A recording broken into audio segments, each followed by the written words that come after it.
Diumumkan balik Pak, tolonglah para jamaah haji masyarakat Mekah yang ketemu duit aku balik, karena tolong, itu amanah dari orang tuaku. Tidak ada yang nunjuk, ya cuma dia yang nemukan Pak, tentu tidak ada yang lain nunjuk Pak. Didekatinya balik, Bu, kau asli pahit kau nih, kau duitku banyak hilang tuh, 1000 dinar tuh kau bilang sedikit tuh, masa nggak terkasih kau agak sedikit aja. Datang orang ini bilang, menurut Bapak berapa harus saya kasih? Bangkit semangatnya Pak, paling tidak 10% lah. Inilah mungkin asal pembagian 10% tuh Pak. Inilah mungkin asalnya tuh Pak. Cuma 100 dinar kau kasih orang tuh, balik duit kau 900 dinar. Kalau kau tidak mau ngasih seperti itu, tidak mau orang. Jadi ini juga nih Bapak Ibu, kita tuh jangan buruk perut juga. Masuk buruk perut tuh kalau ada rezeki itu, walaupun orang nggak minta, kita kadang harus ngerti juga ngasih.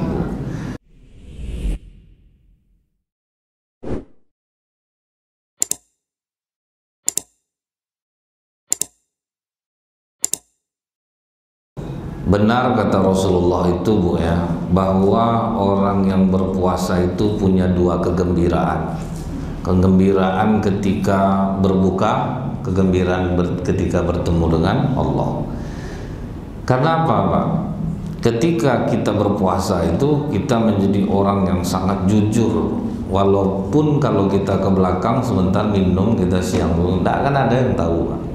Tapi tidak mau kita lakukan. Sehingga kejujuran kita tadi itu berbuah. Begitu kita berbuka itu terasa bahagianya, karena jujur itu. Jadi orang-orang yang tahan dirinya Bu, dia Ramadan-kannya hidupnya ini di luar Ramadan, dia menjadi orang yang jujur, tahan bagaimanapun banyak godaan, dia tetap tidak mau melanggar aturan Allah sekalipun Allah tidak tahu, maka ujungnya dia akan menjadi orang yang bahagia.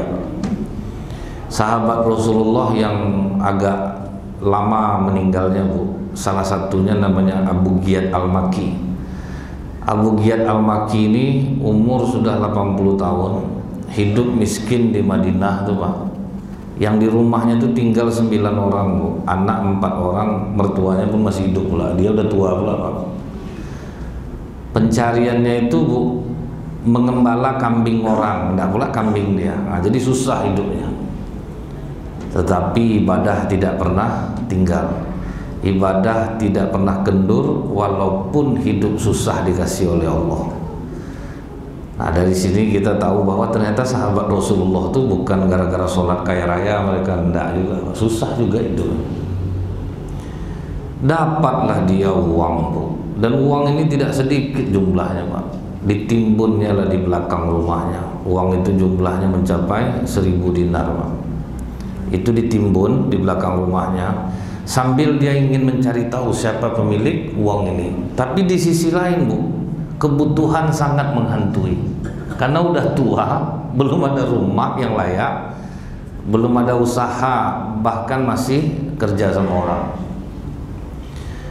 Dapatlah kabar baik itu, pas dia berada dekat Masjidil Haram, datanglah orang mengumumkan, laki-laki dari Iran.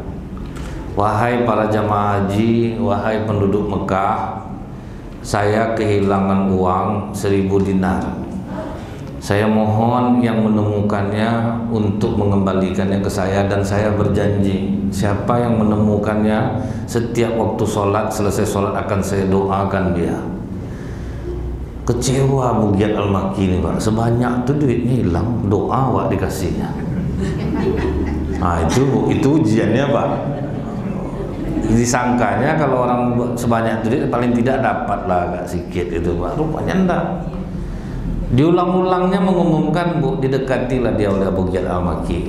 Nah, kata Abu Ghiyad Al-Makki, sekarang ini kehidupan masyarakat Mekah ini sedang sulit, panen orang gagal. Mungkin aja duit kau itu didapatkan oleh orang tua yang soleh. Sebetulnya dia menyebutkan dirinya Pak, yang hidupnya susah, membutuhkan pertolongan. Coba kau umumkan siapa yang mendapatkan uang itu, nanti aku kasihlah agak sedikit gitu. Tidak bisa Pak, itu amanah orang tua saya, jadi tidak bisa juga saya sembarangan kasih gitu. Tapi saya janji Pak, akan saya doakan dia. Itu ujiannya Pak. Jadi Abu Ghiyad Al-Makki ini mengajarkan kita, Bu, lebih baik meminta daripada mencuri, walaupun hidup sedang sulit. Pulanglah dia ke rumah. Nah, waktu itu ada Abdullah bin Umar, Pak. Waktu Abu Ghiyad Al-Makki ngomong sama laki-laki Iran ini, apa kata Abdullah bin Umar dalam hatinya? Aku yakin nih bapak nih pasti yang menemukan duit itu. Diikutnya lah bapak itu pulang. Begitu sampai di rumah bapak itu, Abdullah bin Umar agak terkesima juga nengok kehidupannya, Pak. Orang tua hidup susah.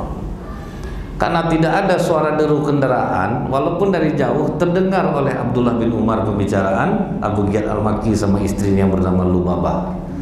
Dipanggilnya istrinya keluar, Bu. Lubabah, keluarlah kau sebentar. Ada apa suamiku? Galau aku, Lubabah. Aku ingin jujur sama kau. Aku ada dapat uang orang 1000 dinar, tapi aku tidak mau ngomong sama kau di mana aku nyimpannya. Tadi jumpa orangnya, diumumkannya duit hilang tuh. Terus kata istrinya, cuman siapa yang dapat doa yang dikasihnya. Macam mana menurut kau tuh? Istrinya lah, Bu, yang menggodanya jadinya. Rezeki kau tuh suamiku. Kita udah lama hidup susah, mungkin inilah jalan Allah untuk mengubah hidup kita. Wah, ini pula nih. Jadi bapak hati-hati nih, Pak. Ini yang macam-macam ini bisikannya sama tuh. Inilah mungkin rezeki dari Allah. Setelah sekian lama kau tabah, kau susah, diganti Allah. Kapan lagi kami bisa mendapatkan rumah yang layak, makanan yang layak, pakaian yang layak? Yang tinggal di rumah kita ini banyak. Kau ambil aja duit itu, atau kau rasanya ndak enak, pakai duit itu beli kambing, buat rumah. Kau niatkan kalau besok berhasil domba kau tuh kau gembalakan, kau ganti duitnya. Itulah, Bu, ujian tuh kadang kuat laki-laki, perempuan lah yang memberikan masukan. Itu tuh yang repot tuh, Pak. Ujian keimanan ini, Bu, kadang bukan dari orang dekat sendiri. Ada dulu orang kantor, dia dikasih bosnya ATM, ini kamu ambil uang di ATM 250.000, kamu beli nanti alat ini. Karena dia memang jujur di kantor tuh, Pak, memang dia yang disuruh. Tapi hidupnya sedang susah betul waktu itu, sedang sangat butuh bantuan betul, Bu. Pergi dia ke ATM, tapi dia bukan ada mau ngambil uang bosnya ini. Antri dia, nampak orang keluar buru-buru dari ATM tuh, Pak. Terkejut juga dia, masuk dia ke dalam. Rupanya tulisan di layar monitor ATM itu apa, Bu? Anda ingin melanjutkan transaksi, berarti kan tinggal ATM orang tuh, Pak. Ditekannya iya, Pak. ATM lama tidak ada pengulangan PIN, informasi saldo. Tekan, rupa banyak duit orang tuh, Pak. Ambil agak sedikit, kau sedang susah sekarang. Inilah cara Allah nolong kau. Yang satu lagi ngomong, jangan kau ambil CCTV nampak, tetap juga ketahuan. Akhirnya menanglah imannya, Bu.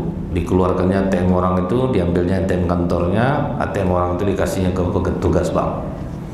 Pulang dia ke kantor, selesai jam kantor dia pulang ke rumah, diceritakannya lah ke istrinya peristiwa itu. Dapat ujian apa hari ini? Ujian apa, Bang? Tadi pas di ATM orang tinggal. Terus tulis jadi layar monitor tuh, Anda ingin melanjutkan transaksi, terus abang tekan iya. Iya, itulah manusiawi lah, nama dia. Abang tekan iya. Abang tengok informasi saldonya, iya banyak duitnya, banyak. Abang ambil pula. Alhamdulillah deh, Allah menolong abang. Nggak mau bodoh lagi. Itu ujiannya, Pak.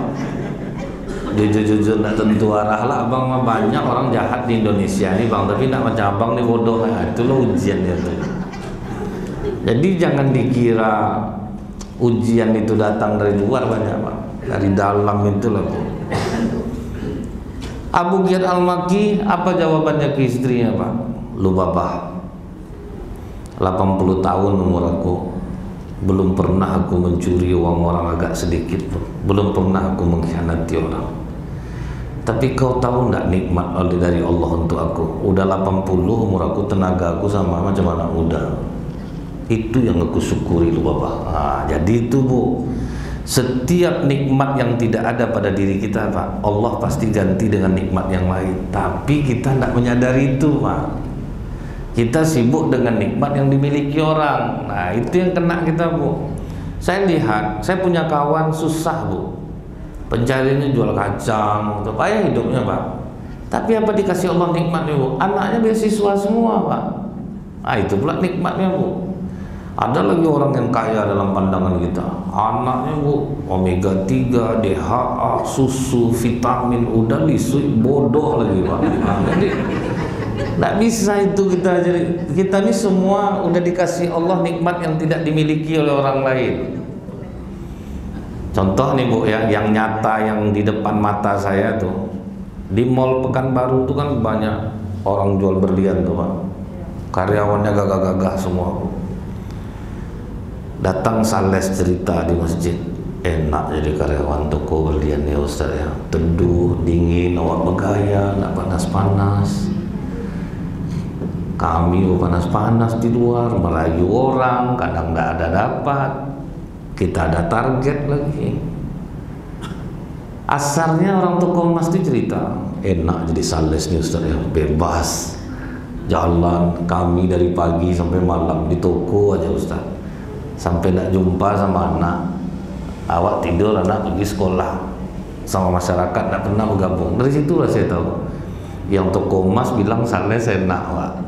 Yang sales bilang yang di toko emas enak. Itulah kalau kita nak, rupanya masing-masing orang tuh banyak yang memimpikan bisa di posisi kita. Kita bosan dengan posisi kita, Pak. Orang banyak memimpikan enak jadi ustadz ya, apa 250, 350, 500. Yang ustadznya mikir juga, Pak, bukan mudah nih. Karena apa, Bu? Kadang tuh orang, Ustadz Abu Somadnya pernah ngomong, Pak, kadang ada masa jenuh kita. Nah, itu tuh yang disyukuri itu, Bu, kan? Pas kita jenuh kita buat yang lain. Jadi jangan dikira, Bu, Ustadz nih orang-orang memandang tuh, Bu, ya, pasti enak Ustadz nih. Kalau menurut saya memang enak betul, Pak. Apalagi sore tadi ceramah saya 7 menit, Pak, betul-betul 7 menit, 500, Bu. Kemana mau dicari itu? Dia bilang, maaf Ustaz, ada sambutan, silahkan. Saya makin banyak sambutan tuh, Bu, makin senang saya. Ada risau di saya. Jadi memang itulah kadang, Pak, ya. Tapi orang masih juga kadang mengeluh dia. Untuk sampai ke tingkat ini kan kita sudah melalui juga dulu, Pak. Bagaimana susahnya. Saya ingat awal saya di IKMI itu, ya, Bu, ya, mengganti-gantikan Ustaz ceramah, itulah kerja saya tiap malam, Pak. Duduk di IKMI itu, Pak. Ada kosong, kita lah yang duduk. Di mana yang tak mau Ustaz-Ustaz itu pergi, ya kita yang pergi itu, Pak. Sampai berlumpur-lumpur jalan, ada yang jatuh-jatuh, oke, Pak. Itu ke situ pergi. Jadi semua kita itu, Bu, bersyukur aja lah banyak-banyak bersyukur kita. Dan itu yang dilebihkan oleh Abu Ghiyad Al-Makki. Aku walaupun sudah tua, tenaga aku masih tenaga anak muda, masih sanggup aku kerja. Masa udah seumur ini aku udah mau masuk kubur, aku kok pengaruhi aku untuk makan duitnya? Enggak loh, Bapak. Aku coba aja lah besok ngulang balik. Mana tuh diumumkannya, aku bujuk dia besok. Rupanya besok dekat-dekat dia di Masjidil Haram, Pak. Diumumkan balik, Pak. Tolonglah para jamaah haji masyarakat Mekah yang ketemu duit aku balik, karena tolong. Itu amanah dari orang tuaku. Tidak ada yang nunjuk, ya cuman dia yang nemukan, Pak. Tentu tidak ada yang lain nunjuk, Pak. Didekatinya balik, Bu. Kau asli pahit kau nih, kau duitku banyak hilang tuh, 1000 dinar tuh kau bilang sedikit tuh. Masa nggak terkasih kau agak sedikit aja? Datang orang ini bilang, menurut Bapak berapa harus saya kasih? Bangkit semangat, paling tidak 10% lah. Inilah mungkin asal pembagian 10% tuh, Pak. Inilah mungkin asalnya tuh, Pak. Cuma 100 dinar kau kasih orang tuh, balik duit kau 900 dinar. Kalau kau tidak mau ngasih seperti itu, tidak mau orang. Jadi ini juga nih Bapak Ibu, kita tuh jangan buruk perut juga. Masuk buruk perut tuh kalau ada rezeki itu, walaupun orang nak minta, kita kadang harus ngerti juga ngasih, Bu. Kalau misal ibu-ibu nolong kawan di rumah gitu, masak, nyapu-nyapu, ada acara, walaupun ibu ikhlas nak minta, pasti kadang orang punya tuan rumah pasti ngerti lah, ngasih gitu ya Bu ya, Bu ada nih sedikit, walaupun ibu tuh akan ada joget itu tuh Bu ya, joget penolakan kalau menurut saya tuh, udah kan gitu-gitu gaya itu Bu kan. Tapi itu tidak lama biasanya Pak, 2 kali dia ingat saya 2 kali joget, gini satu tuh baru terima Bu. Apal saya. 2 kali itulah jogetnya tuh. Jadi itu biasa sebetulnya Pak. Ibaratnya kita berbagi kebahagiaan. Nah, kita berzeki, kita juga berbagi kebahagiaan. Nah, kata orang Iran ini yang kehilangan duit nih, maaf Pak, mungkin tidak bisa saya, tapi saya berjanji Pak, saya akan doakan orang ini. Bapak masa mengkhawatirkan masalah doa katanya. Saya bukan mengkhawatirkan masalah doa, bisa jadi uang kau itu ditemukan oleh orang tua, soleh, menjaga dirinya, besar pahala kau, udah di lobinya Pak, tidak tembus Bu. Akhirnya tuh dia membugi Al-Maki, apa katanya, nyerah aku sama kau.